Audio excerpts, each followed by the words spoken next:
Un CH-47 Chinook à plusieurs millions de dollars et surtout en parfait état de marche, piloté par des vétérans dont un avec plus de 20 ans d'expérience dans les hélicoptères de l'armée américaine, qui s'écrase alors, encore une fois, qu'il est en parfait état.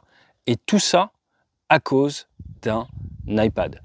Aujourd'hui, je vous propose de revenir sur cet accident qui a eu lieu le 21 juillet 2022 à 16h42 heure locale, qui va marquer l'histoire de l'aviation et dont les leçons, dont le retour d'expérience peut s'appliquer bien au-delà des cockpits, jusqu'à dans votre voiture ou même sur un petit bateau. Le rapport d'enquête n'a pas encore été totalement publié par le NTSB, le bureau d'enquête et d'analyse américain. Néanmoins, ils ont déjà sorti beaucoup d'informations sur ce sujet car ils savent que la plupart des pilotes d'aviation générale, mais également d'aviation commerciale, pilotent avec des EFB, Electronic Flight Bags, ces petits iPads, et que la sécurité est importante, que le retour d'expérience doit être partagé.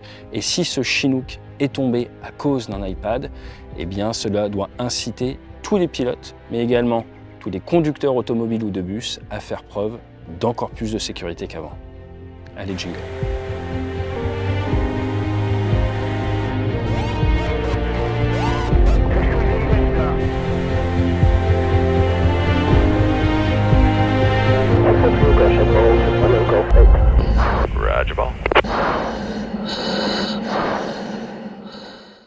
Rotax Helicopter Services est une compagnie de l'Alaska, une compagnie américaine. Rotax est pour Rotor Alaska. Ils mettent en œuvre des CH-47D Chinook, mais également des Kamax. Le Kamax, ça peut emporter environ 3 tonnes 100. Le Chinook, la version qu'ils utilisent, 11 tonnes 9. C'est le poids d'un super étendard. Ce Chinook à vide pèse 11 tonnes 75 et à la masse maximum au décollage peut monter à 22 tonnes 6 et c'est plus de 10 000 chevaux de puissance qui se trouvent à bord de cet hélicoptère absolument énorme qui a une capacité d'emport de carburant de l'ordre de 4 tonnes et qui va consommer 1 à 1,5 tonnes par heure. Le Chinook, il vient de Vertol. Et le concept du Chinook, qui consiste à avoir un hélicoptère qui n'a pas de rotor de queue, il a 2 pales principales, eh bien ça vient du CH-46, le Sea Knight, produit entre 58 et 64. Il a été en service jusqu'en 2004 pour la Navy, 2015 pour les Marines, qui gardent toujours leurs hélicoptères plus longtemps que la Navy. Ils sont sur 524 hélicoptères fabriqués, mais ce n'est pas le premier hélicoptère à avoir pris ce concept. C'est le H-21, Workhorse, surnommé la banane volante, qui lui a été fabriqué en 1952 et produit jusqu'en 67. Le Chinook a été réfléchi à partir de 57, on est quand même sur pas mal de décennies en arrière, et son premier vol était en 61, et il y a maintenant 61 années. Il y en a plus de 1200 qui ont été fabriqués, et c'est l'hélicoptère lourd, ce qui a d'énormes avantages pour le transport de matériel, pour le transport d'artillerie, mais également la dichotomie, c'est que si vous en faites abattre un au combat, et ça s'est vu notamment en Afghanistan, tout de suite il y a énormément de pertes. Et l'équipe des Navy Seals, équipe 6, qui a traité Oussama Ben Laden, a notamment perdu de nombreux hommes lors d'un crash d'un CH-47 quelques mois plus tard. Toujours est-il, cet hélicoptère maintenant qui appartient à Boeing Vertol, Boeing ayant racheté Vertol, eh bien Chinook, il tient son nom en hommage aux Amérindiens d'Oregon et de Washington. Et tout le monde ne s'accorde pas sur la signification de ce terme Chinook. Certains disent que ça veut dire mangeur de poissons, d'autres que ça veut dire guerrier fort. Toujours est-il, le CH-47D qui était utilisé par Rotax Helicopter Services, c'est une évolution du Chinook de base qui a amené à partir des années 80 à avoir un hélicoptère avec des pales en composite, deux moteurs plus puissants, un cockpit qui a été amélioré d'un point de vue avionique, mais d'un point de vue interface home system également, des commandes de vol légèrement meilleures, et la version civile généralement est appelée la Boeing Vertol modèle 234. Bref, vous l'aurez compris, le Chinook est un hélicoptère qui a eu un énorme succès à l'export. Il y en a absolument partout. Quand j'habitais en Angleterre, on en voyait souvent passer. Il y en a dans la Royal Air Force. Et c'est un petit peu ce qui manque à l'armée française, à savoir un hélicoptère lourd. Nous avons plutôt des hélicoptères moyens ou légers. Je vous rappelle, c'est la masse d'un Rafale quand même, un Chinook à masse max. Le 21 juillet 2022, c'est en Idaho que ce CH-47D a été déployé pour lutter contre des incendies. Vous le voyez, il est environ à plus de 320-350 pieds. Il refait le plein pour pouvoir aller lutter contre l'incendie. À bord, vous avez 2 pilotes. Le commandant de bord est à gauche. Pourquoi à gauche? Parce que sur ces missions anti-incendie, le commandant de bord se met à gauche sur Chinook et à place droite, vous avez son copilote. Le commandant de bord a 41 ans, 20 ans d'expérience dans l'armée américaine, 4820 heures de vol, plus de 1100 heures sous jumelles de vision nocturne. Là, nous sommes 2 jours, mais c'est quand même une grosse expérience tactique. Et à côté de lui, son copilote, 36 ans, 1261 heures de vol. Et c'est du côté de la place droite, du côté du copilote, que les choses vont se gâter. Sur ces images filmées par un iPhone, vous voyez un début de rotation vers la gauche qui va venir s'accélérer. Et après plusieurs secondes, à peu près 4 secondes de rotation, il va commencer à descendre et 8 secondes après, impacter le sol. Il aura donc perdu 120 mètres en l'espace de 8 secondes. Au moment de l'impact, il tourne à 148 degrés par seconde.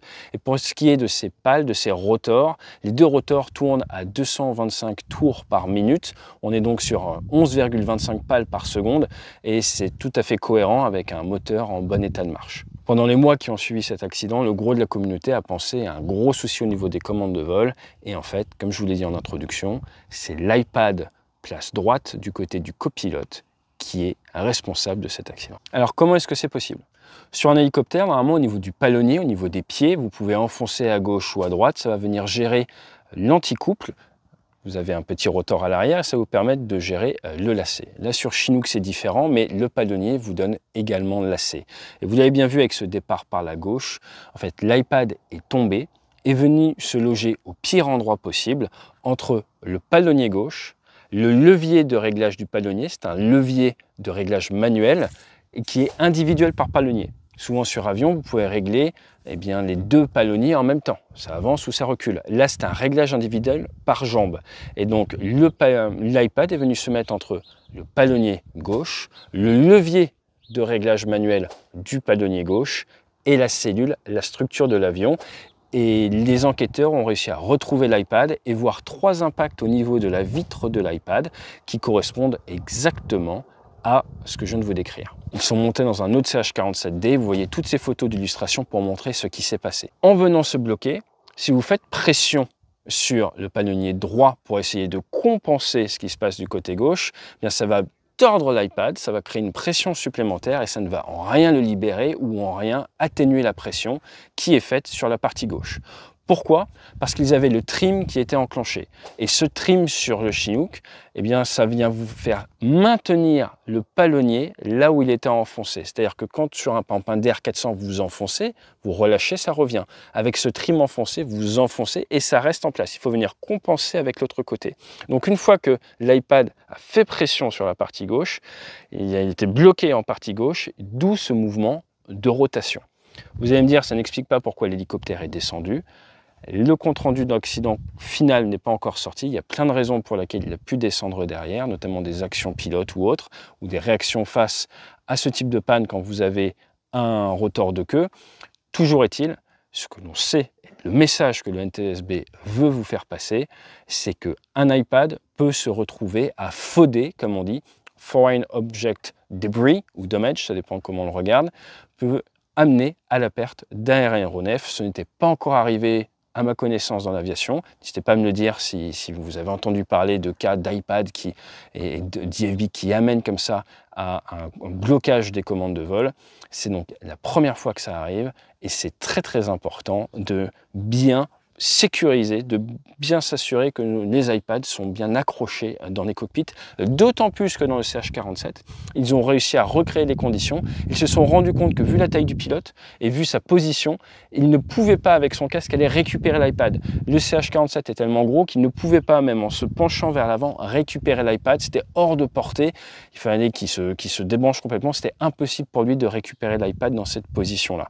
Autre point, à partir du moment où il y a eu cette pression, le palonnier gauche est allé en butée. Ils ont donc retrouvé le palonnier gauche complètement à fond vers l'avant et enclenché, et le palonnier droit, lui, à mi-distance, ce qui est venu accréditer la thèse que je vous partage à l'instant T. Rotax Helicopter Services a fait une déclaration ces dernières semaines en disant qu'ils étaient au top de la sécurité, de la formation de leurs équipages, qui mettaient en place le concept de stérile cockpit, qui interdit donc de parler de sujets non professionnels dans certaines phases de vol, et également qu'ils avaient des formations sur l'utilisation de systèmes électroniques. Comme vous le savez, c'est généralement à cause de retours d'accidents ou de comptes rendus d'enquête que l'on fait améliorer la sécurité de l'aviation.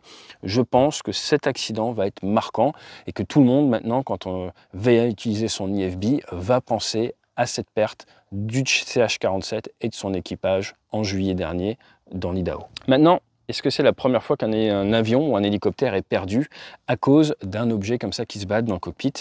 Absolument pas.